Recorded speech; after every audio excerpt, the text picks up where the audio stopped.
করোনার বিধ্বংসী দাপটের ৫ বছর পর বিশ্বে নতুন করে এলো এইচএমপিভি ভাইরাস জানিয়ে অনেকের কপালে চিন্তার ভাঁজ। চীন, জাপান, ভারতের পর এবার ধরা পড়ল বাংলাদেশে। অন্যান্য দেশে আতঙ্ক ছড়ালেও বাংলাদেশে উদ্বেগের কারণ দেখছেন না বিশেষজ্ঞ চিকিৎসকরা। তারা বলছেন সচেতনতার মধ্য দিয়ে এটি নিয়ন্ত্রণ সম্ভব। সাইমন হোসেনের ক্যামেরায় আরও জানাচ্ছেন বিপুল দেব রায়।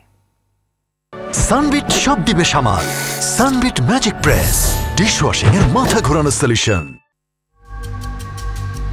এইচএমপিভি ভাইরাস করোনা পরিবারের সদস্য না হলেও বিশ্বে নতুন আতঙ্ক ছড়াচ্ছে ভাইরাসটি। কোভিড-19 ভাইরাসের ৫ বছর পর চীনের উত্তর অঞ্চলে হিউম্যান মেটানিওমো ভাইরাস এইচএমপিভি আক্রান্ত মানুষের সংখ্যা বাড়ায় নতুন উদ্বেগ দেখা দিয়েছে। জানুয়ারির শুরুতে চীনে প্রথম এর সংক্রমণ ধরা পড়ে, এরপর জাপানে ভাইরাসটি শনাক্ত হয়। এখন এইচএমপিভির প্রাদুর্ভাব মালয়েশিয়া ও ভারতে ছড়িয়ে পড়েছে। শনিবার বাংলাদেশে এক নারী শনাক্ত হন। বিশেষজ্ঞদের দাবি, এইচএমপিভি ২০০১ সাল থেকেই বাংলাদেশে আছে। এই ভাইরাসের বিরুদ্ধে মানুষের মধ্যে যথেষ্ট অ্যান্টিবডিও তৈরি হয়েছে। প্রথমবারের মতো শনাক্ত হয়নি, এটা হরহামেশাই বাংলাদেশে পাওয়া যায়, অন্যান্য দেশেও পাওয়া যায়। কাজেই আমাদের সাম্প্রতিক উদ্বেগ দেখে তো মনে হতে পারে প্রথমবারের মতো, এবং এটা দৃষ্টি আকর্ষণও করেনি আগে। এই ভাইরাসের বাইরে একটা আবরণ আছে, সেটা তৈলাক্ত। এজন্য আমরা বলি, যদি আমরা সাবান দিয়ে হাত ধুই তাহলে তৈলাক্ত জিনিসটা ফেটে গিয়ে ভাইরাসটা অকার্যকর হয়ে পড়ে, কিংবা যদি ৭০ ডিগ্রি সেন্টিগ্রেডে ফোটানো হয় তাপমাত্রায়, তাহলে এই ভাইরাসটা গলে যায়। এইচএমপিভি শিশু, বয়স্ক ও যাদের রোগ প্রতিরোধ ক্ষমতা কম তাদের মধ্যেই বেশি দেখা গেছে বলে জানান এই বিশেষজ্ঞ।